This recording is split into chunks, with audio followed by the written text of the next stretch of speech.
علیکم 6 کلاس۔ آج کا ہمارا کام ہے سبق نمبر 7 علامہ محمد اقبال اور نوجوان نسل۔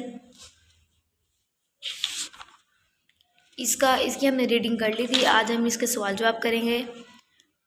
علامہ اقبال کی شاعری میں کن کے لیے فکری تربیت کا پیغام موجود ہے؟ شاہین۔ سوال نمبر 2، شاہین کی صفات سامنے رکھتے ہوئے اقبال نے نوجوانوں کو کیا پیغام دیا؟